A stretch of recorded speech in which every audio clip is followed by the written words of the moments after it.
আপনি কি জানেন, জলবায়ু বা আবহাওয়া পরিবর্তনের ফলে পানির লবণাক্ততা বেড়ে বিশুদ্ধ পানির সংকট তৈরি হচ্ছে, যার ফলে নারীদের মাসিক ও প্রজনন স্বাস্থ্য ঝুঁকি বাড়ছে। আসুন জেনে নেই গর্ভাবস্থায় পানির লবণাক্ততা কি কি প্রভাব ফেলতে পারে। গর্ভকালীন সময়ে উচ্চ রক্তচাপের ফলে এক্লাম্পসিয়া ও প্রি এক্লাম্পসিয়ার ঝুঁকি বৃদ্ধি পায়। এছাড়া জরায়ু ও মূত্রনালীর সংক্রমণ হতে পারে।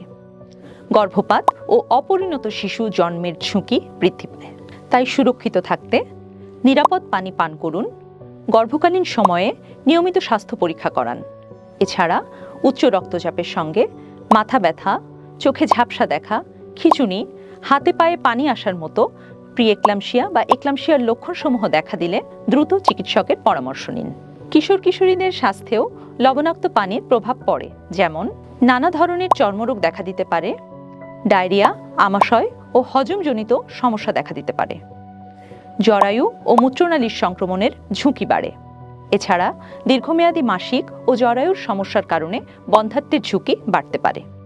তাই সুরক্ষিত থাকতে নিরাপদ পানি পান করুন, ব্যক্তিগত পরিষ্কার পরিচ্ছন্নতা বজায় রাখুন, মাসিকের সময় নিয়মিত স্যানিটারি প্যাড পরিবর্তন করুন।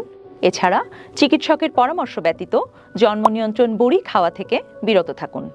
সচেতন হন, সুরক্ষিত থাকুন।